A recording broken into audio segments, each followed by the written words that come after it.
Baik saudara-saudari yang terkasih di dalam Tuhan Yesus Kristus, sebelum kita mendengarkan firman Tuhan, marilah kita berdoa.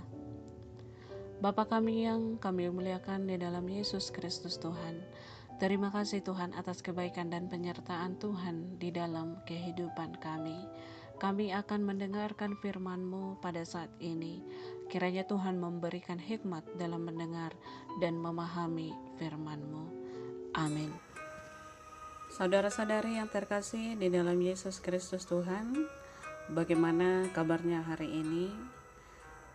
Kita berharap tentunya kita semua dalam keadaan baik-baik saja. Kita selalu dalam perlindungan Tuhan, dan oleh kasih karunia Tuhan, kita senantiasa diberikan sukacita yang melimpah. Pada hari ini, kita akan mendengarkan kembali pesan firman Tuhan melalui kitab Kejadian pasal yang ke-50 ayat 15 sampai dengan ayat 21. Demikian bunyi firman Tuhan. Ketika saudara-saudara Yusuf melihat bahwa ayah mereka telah mati, berkatalah mereka, "Boleh jadi Yusuf akan mendendam kita dan membalaskan sepenuhnya kepada kita segala kejahatan yang telah kita lakukan kepadanya." Sebab itu mereka menyuruh menyampaikan pesan ini kepada Yusuf. "Sebelum ayahmu mati, ia telah berpesan. Beginilah harus kamu katakan kepada Yusuf, ampunilah kiranya kesalahan saudara-saudaramu dan dosa mereka, sebab mereka telah berbuat jahat kepadamu. Maka sekarang ampunilah kiranya kesalahan yang dibuat hamba-hamba Allah ayahmu." Lalu menangislah Yusuf ketika orang berkata demikian kepadanya. Juga saudara-saudaranya datang sendiri dan sujud di depannya serta berkata, "Kami datang untuk menjadi budakmu." Tetapi Yusuf berkata kepada mereka, "Janganlah takut, sebab aku inikah pengganti Allah? Memang kamu telah mereka-rekakan yang jahat terhadap aku, tetapi Allah telah mereka-rekakannya untuk kebaikan, dengan maksud melakukan seperti yang terjadi sekarang ini, yakni memelihara hidup suatu bangsa yang besar. Jadi janganlah takut, aku akan menanggung makanmu dan makan anak-anakmu juga." Demikianlah ia menghiburkan mereka dan menenangkan hati mereka dengan perkataannya. Saudara-saudari yang terkasih di dalam Yesus Kristus, alur perjalanan hidup Yusuf tidaklah mudah. Tentunya sebagian besar kita sudah tahu bagaimana perjalanan hidup Yusuf. Yusuf pernah dijual oleh saudara-saudaranya sendiri kepada bangsa asing, dan dia dibeli oleh seorang kepala pengawal Raja Firaun bernama Potifar, dan Yusuf tinggal di rumahnya selama bertahun-tahun lamanya. Tentunya ini merupakan pengalaman pahit bagi Yusuf. Perlakuan buruk malah dia terima dari saudara-saudaranya sendiri. Jika kita diperhadapkan dengan situasi tersebut, mungkin akan menumbuhkan luka yang mendalam di hati kita. Tetapi meskipun demikian, Yusuf memilih untuk berdamai dengan situasinya dan memilih untuk terus berbuat baik dan taat kepada Tuhan. Ia memilih untuk setia dan taat kepada firman Tuhan dan selalu memberikan yang terbaik dari dirinya untuk orang lain. Allah memberkati Yusuf dan membuatnya berhasil, bahkan seisi rumah tuannya juga mendapatkan berkat lewat kehidupan Yusuf. Dikatakan bahwa selama Yusuf tinggal di rumahnya terjadi perkembangan yang luar biasa. Harta kekayaan Potifar bertambah dan segala usaha di rumah bahkan di ladang berkembang dan berhasil. Bahkan Potifar sendiri memberi kepercayaan kepada Yusuf untuk menguasai dan mengelola harta bendanya. Tetapi kemudian masalah muncul, yaitu istri dari Potifar menginginkan hubungan layaknya suami istri dengan Yusuf. Namun Yusuf dengan iman yang teguh dan komitmen yang kuat dalam menjalankan perintah Tuhan, ia menolak permintaan istri Potifar tersebut. Hal tersebut membuat istri Potifar marah dan menfitnah Yusuf dengan mengatakan bahwa Yusuf ingin memperkosanya. Akhirnya Yusuf diusir dan dia dimasukkan ke dalam penjara. Tetapi Tuhan tidak pernah meninggalkan Yusuf. Walaupun dia difitnah, dimasukkan ke dalam penjara, namun di dalam penjara dia juga menerima pertolongan dari Tuhan. Ia disenangi oleh penjaga penjara, bahkan melalui kemampuannya menafsirkan mimpi Raja Firaun.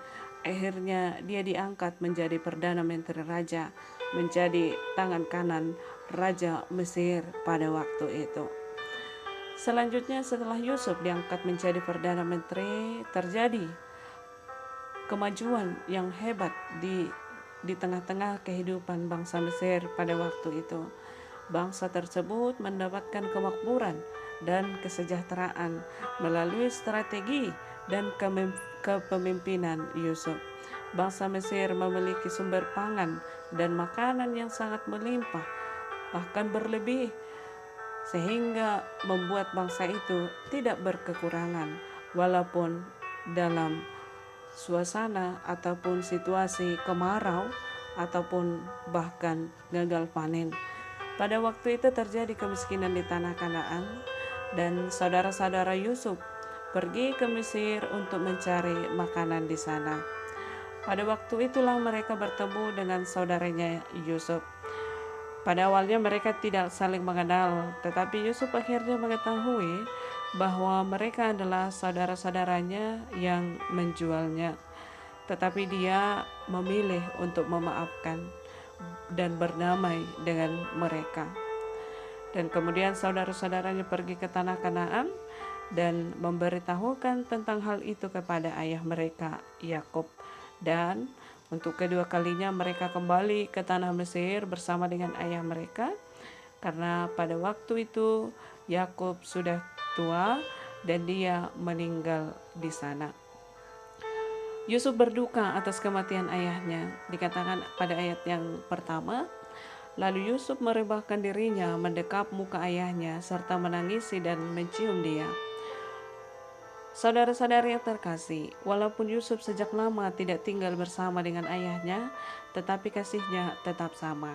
Dia merasa sedih dan kehilangan atas kematian ayahnya Yakub, sehingga disebutkan bahwa Yusuf menangisi dan menciumi ayahnya. Hal ini merupakan bukti bahwa kasihnya kepada Yakub masih sama seperti dulu ketika ia masih tinggal bersama ayahnya. Dan pada ayat selanjutnya dikatakan bahwa Yusuf memerintahkan kepada tabib-tabib, yaitu hamba-hambanya, untuk merempah-rempahi mayat ayahnya. Maka tabib-tabib itu merempah-rempahi mayat Israel. Hal itu memerlukan 40 hari lamanya, sebab demikianlah lamanya waktu yang diperlukan untuk merempah-rempahi. Dan orang Mesir menangisi dia 70 hari lamanya, lalu memintanya izin kepada Raja Firaun untuk pergi ke tanah Kanaan dan menguburkan ayahnya Yakub sesuai pesannya. Saudara-saudari yang terkasih di dalam Yesus Kristus, kematian Yakub menjadi sebuah dilema bagi saudara-saudara Yusuf. Mengapa? Karena satu sisi mereka bersedih dan mereka juga merasa kehilangan atas kematian ayah mereka. Tetapi di sisi lain mereka juga merasakan ketakutan, merasakan kekhawatiran. Kenapa? Karena mereka takut jangan-jangan setelah ayah mereka meninggal, Yusuf kemudian membalaskan dendamnya kepada mereka. Dikatakan pada ayat 15 sampai dengan ayat 17, ketika saudara-saudara Yusuf melihat bahwa ayah mereka telah mati, berkatalah mereka, boleh jadi Yusuf akan mendendam kita dan membalaskan sepenuhnya kepada kita segala kejahatan yang telah kita lakukan kepadanya. Sebab itu mereka menyuruh menyampaikan pesan ini kepada Yusuf. Sebelum ayahmu mati, ia telah berpesan, beginilah harus kamu katakan kepada Yusuf, ampunilah kiranya kesalahan saudara-saudaramu dan dosa mereka, sebab mereka telah berbuat jahat kepadamu. Maka sekarang ampunilah kiranya kesalahan yang dibuat hamba-hamba Allah, ayahmu. Lalu menangislah Yusuf ketika orang berkata demikian kepadanya.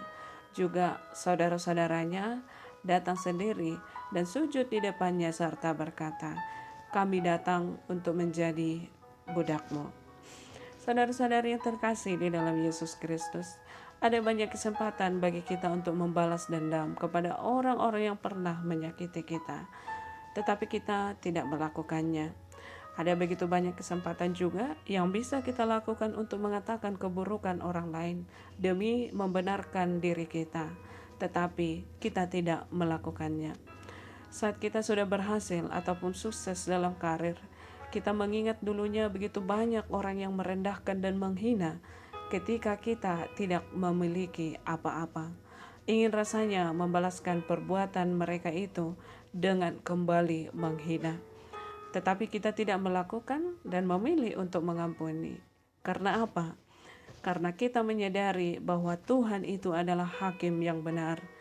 Kita tidak perlu bersusah-susah untuk melakukan pembalasan ataupun menghakimi orang lain. Karena itu bukan tugas kita. Itu adalah tugas Allah. Demikian hal yang dialami oleh Yusuf terhadap saudara-saudaranya. Sebenarnya sangat memungkinkan bagi Yusuf membalaskan dendam atau saudaranya harus membayar perbuatan mereka di masa lalu, yakni menjualnya ke bangsa asing. Tetapi ia tidak melakukannya karena kasih Tuhan yang senantiasa bekerja di dalam dirinya. Dan Yusuf tidak mau bertindak mendahului Tuhan, sebab menghakimi bukanlah haknya, itu adalah tugas Allah. Hal ini tertulis di dalam Kejadian 50 ayat 19 dikatakan, tetapi Yusuf berkata kepada mereka, janganlah takut, sebab aku inikah pengganti Allah. Yusuf tetap taat dan tunduk pada otoritas dan kedaulatan Tuhan.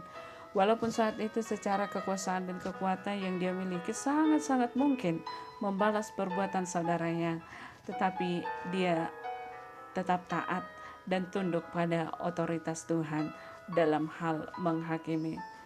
Kemudian Yusuf memahami bahwa walaupun saudara-saudaranya pernah merencanakan dan berbuat jahat kepadanya, bukan hanya itu, bahkan istri Potifar yang memfitnah dia sehingga ia terusir dan dimasukkan di dalam penjara, tetapi Tuhan mengubahnya menjadi kebaikan di dalam hidup Yusuf. Apa yang dimaksud di sini adalah jangan pernah menyerah dalam situasi apapun. Kalaupun saat ini kita merasa bahwa banyak orang yang merendahkan dan mengatakan hal-hal buruk tentang kita, atau mungkin ada orang yang berniat menjatuhkan dan membuat hidup kita gagal dan hancur, percayalah Tuhan mampu mengubah situasi hal yang buruk menjadi kebaikan di dalam hidup kita. Allah bisa mengubah kutuk menjadi berkat, asalkan kita percaya, taat dan setia kepada Tuhan. Ingatlah bahwa nilai hidup kita bukan ditentukan oleh orang lain, bukan ditentukan oleh manusia, tetapi Tuhan. Manusia boleh merekakan yang jahat terhadap kita, tetapi Tuhan juga merekakan yang baik buat hidup kita. Demikian firman Tuhan, semoga menjadi berkat untuk kehidupan kita. Mari kita berdoa. Terima kasih Tuhan atas berkat-Mu. Melalui firman hari ini, Tuhan berkati kami senantiasa dalam menghidupi firman Tuhan. Amin.